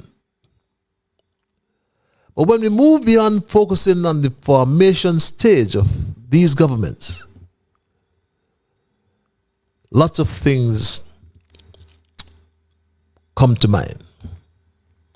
Here in St. Kitts Nevis, Brantley would like us to believe that commitments were not honored. And when he pushed the late Premier Vance Emery of blessed memory, may his soul rest in peace, he literally pushed Vance aside and assumed the role of Premier. Suddenly, just reflect, suddenly, he began to attack his leader, Timothy Harris, whom he said was the best Prime Minister. Mark Brantley undermined the Team Unity Coalition under the guise that Nevis was not getting its fair share. Do you remember that? What's become of his fair share now?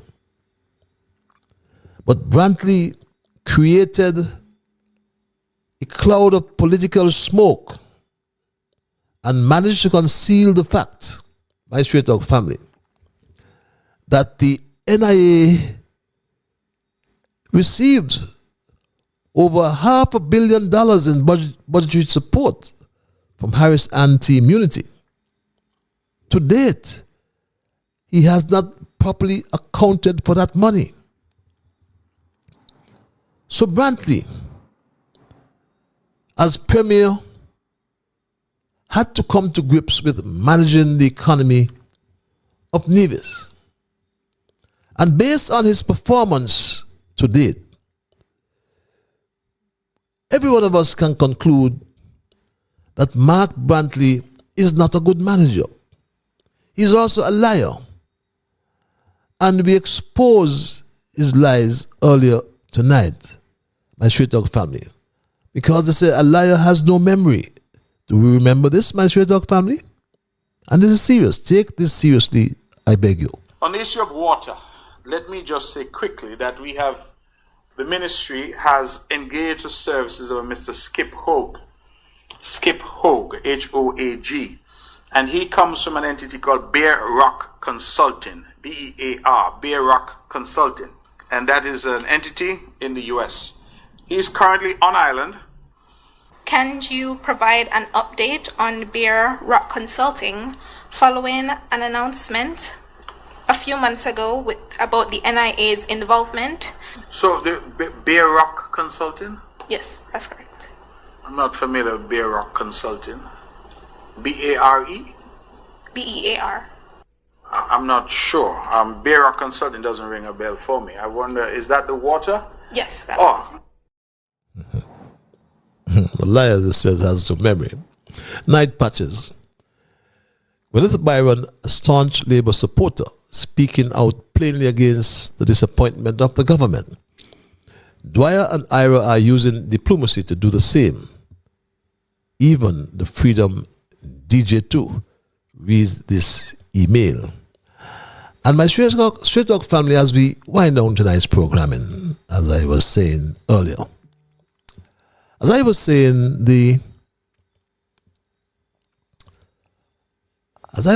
the theme we discussed tonight, which we have labeled "Money Makes the Mayor Go."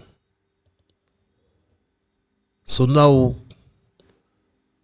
Brantley sucking up under Jew is our message.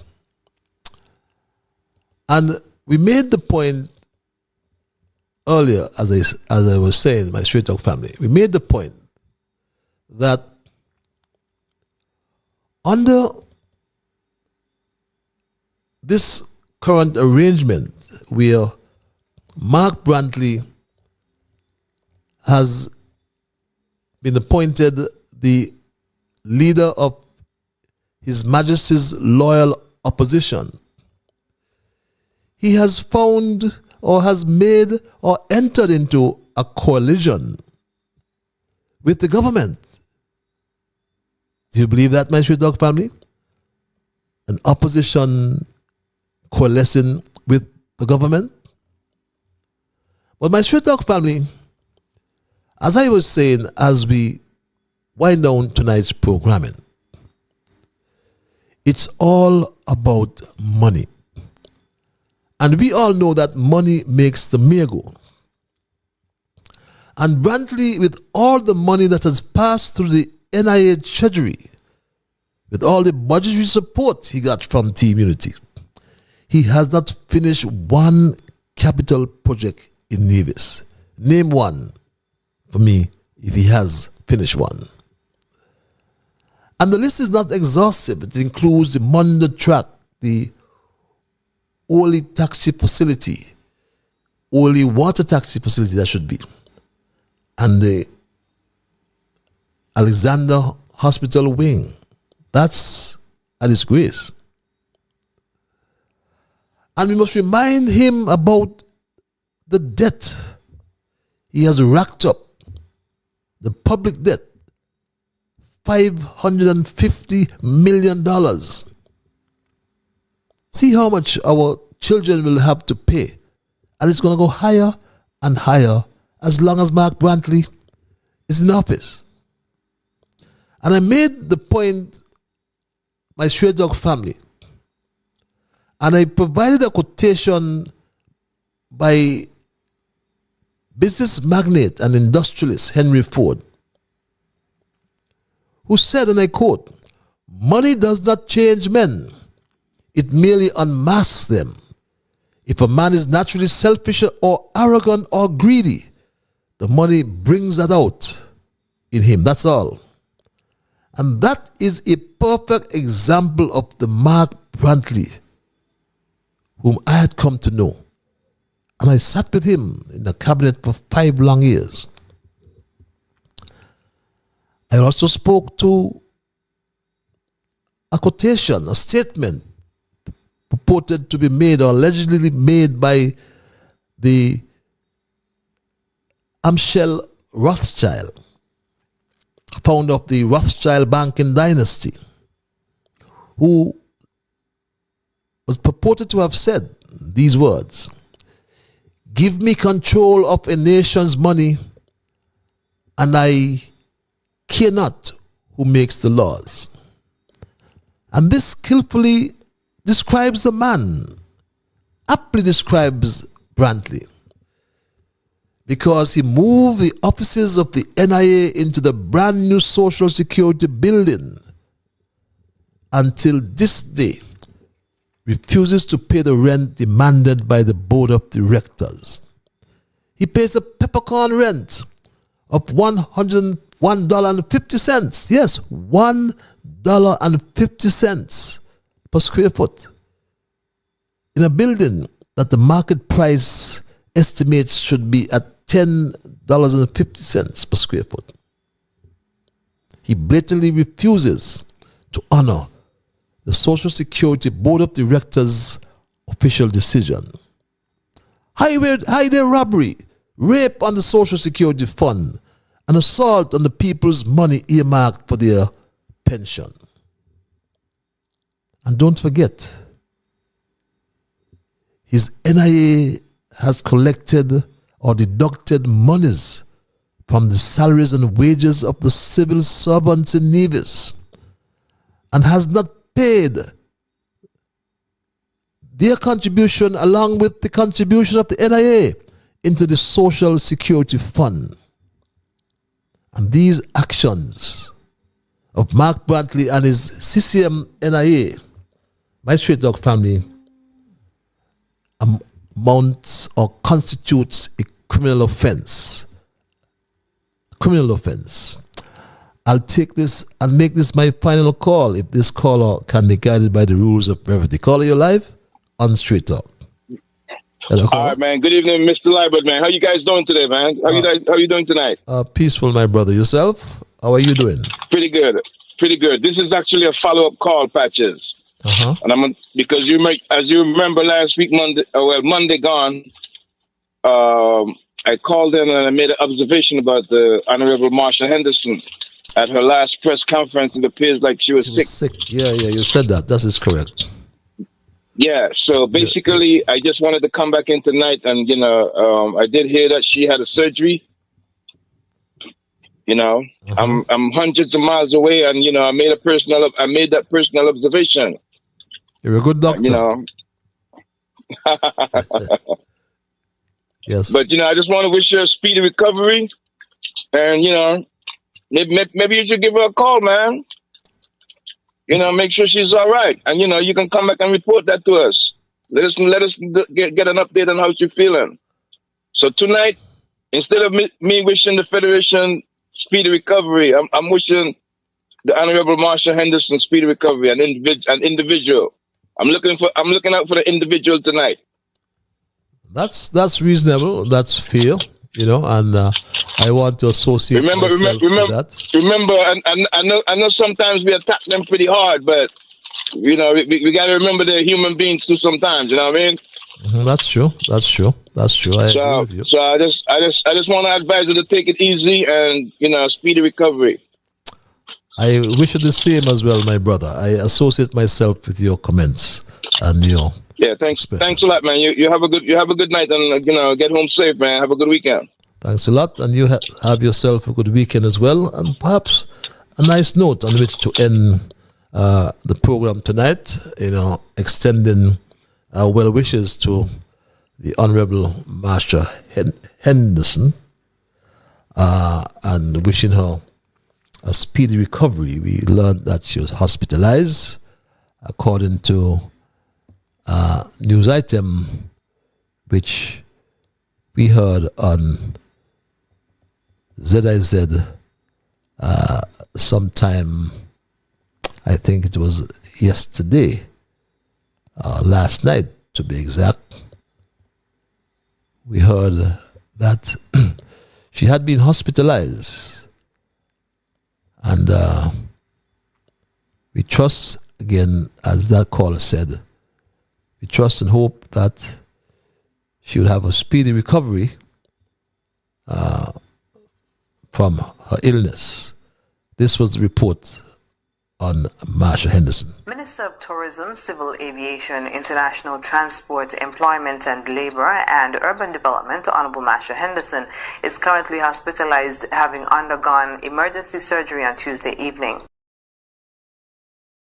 And yes, we just wish Marsha Henderson a speedy recovery, and I trust. I don't have a number as you would have suggested I call her, but again, I trust she will have a speedy recovery. But as we wind down tonight's programming, my Street Dog family, we said that the leader of the opposition doesn't care about the law as long as he has control of the money. And examine his performance as leader of Her Majesty's loyal opposition, His Majesty's loyal opposition, the Street Dog family. And as I mentioned earlier, as I wind down, after 40 years of independence, is it time for a parliamentary reset? And I challenge Madam Speaker, as you may be one of the youngest speakers in the whole of the Commonwealth. I may be wrong, I don't know your age. But debates in Parliament in recent times have become meaningless. And I believe it stems from the fact that with an opposition leader like Brantley, who has formed a coalition with the government, because the NIA under his leadership is broke, and will soon go over the cliff. So he's sucking up to Dr. Duke. Our CBI is under threat. And nothing can change that, quite frankly. We're not wishing for anything bad, but it is facts. Since 2006, the program security has been challenged. And now you hear talk about renewable energy, geothermal. Don't be fooled, my Street Dog family. It's going to take some time before we ever have geothermal online. It's going to take time, effort, and money. When we consider all the legacy issues geothermal has come with. And mark my words, so do not be fooled by politicians like Mark Brantley and Congress Maynard. I shared an excerpt from an article that I read today. And in conclusion, I want to share part of that article again from the Financial Times in India. It reads, and I quote, the geopolitical matrix is changing in an unprecedented manner where equations between countries are dictated by self-interest, market strategies, and dependencies. And in such scenarios, countries unwittingly succumb to various factions only to be sucked into blocks of religion, economics, military, and many others. Behind the scenes, secret pacts, understandings, and multi-layered diplomatic complexities are making the world and its ways more intriguing, fearful, and unstable. Unquote. So, my people, in closing, I must remind you of the saying that politics makes strange bedfellows, and politics are like sifting sand where nothing is permanent. And the opposition leader epitomizes that suggestion.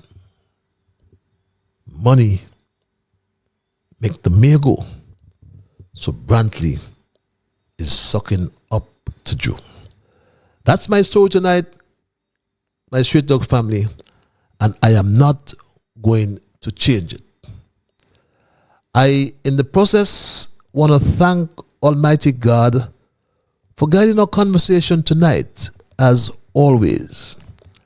I want to thank you, the callers. I want to thank you, the emailers. I want to thank the many thousands of you who listen on social media. Just remember that you are the ones who make Straight Talk. And for that reason, I say a big thank you. Money and corruption have been inseparable companions in the world of politics and governance for centuries, reads this email. The nexus between these two forces often threatens the very fabric of democracy and good governance. One area where this unholy alliance can have devastating consequences is in the realm of small business support by governments. Government support for small businesses is a critical driver of economic growth and job creation. However, the issue of corruption looms as a constant threat to the integrity of these programs. To ensure that small businesses supported by the government fulfill their potential and contribute to the economy in a fair and transparent manner. All stakeholders must work together. Small businesses must meet their expectations of responsibility, transparency, and ethical conduct, while governments must take measures to combat corruption and promote accountability in the disbursement of funds. This synergy between government and small businesses can lead to a more equitable and thriving economic landscape. And that's my final email, and perhaps a nice way to end the program tonight by saying thanks, Almighty God, one more time. Thank you, emailers, the callers, the many listeners. Remember, you are the ones who make Straight Talk, and for that reason, I say a big thank you. I am Ian Patches Libert, and God's Spear. I will connect with you on Monday for another edition of Straight Talk. Until then, have yourselves a wonderful weekend. Be good to all whom you meet. The weather is coming good again. You may want to enjoy the beach. Do your chores for the weekend. I'm going to church. I trust you will give thanks to Almighty God. And remember, whatever your mind conceive, that you will achieve. But first of all, you better believe. So when you wake in the morning, thank God for the morning light. Thank Him for taking you through the night. And my Straight Talk family, keep moving on. And we wish our Minister of Tourism a speedy recovery one more time. Keep moving on, my Straight Talk family, until we connect on Monday. Bye-bye.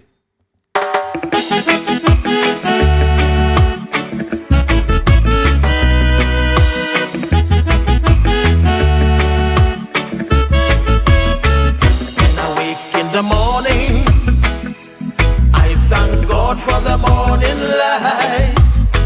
Give Him thanks and praises for taking me safely through the night. For the rest of food and loving care, and for my mother's breath of life that's got me here. So whatever my mind conceives that I will achieve, you better believe, because I do the things I should, be to my brethren kind and good, the best I could. So I'll keep moving on, I won't stop now. I'll keep moving on till I reach the top somehow.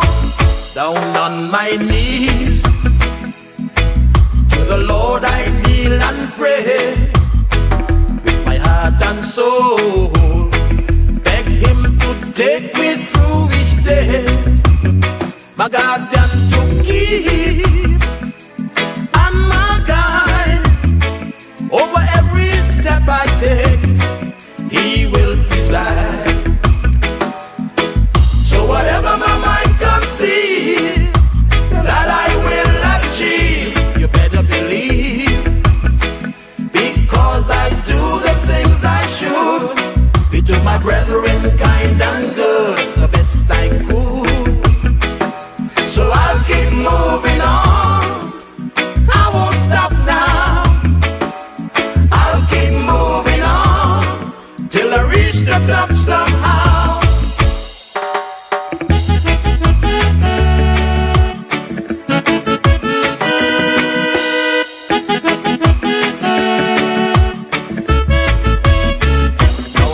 My way with strength and courage from above. No man I'll fear, since God protects me with His love. Strong, pure and true, and so sincere, 'cause my knees I'll always stay to the Lord in prayer. So whatever my mind conceives that I will achieve, you better believe, because I do the things I should, be to my brethren kind and good, the best I could. So I'll keep moving on, I won't stop now. I'll keep moving on, I gotta reach the top somehow. I'll keep moving on, I won't stop now. I'll keep moving on till I reach the top somehow.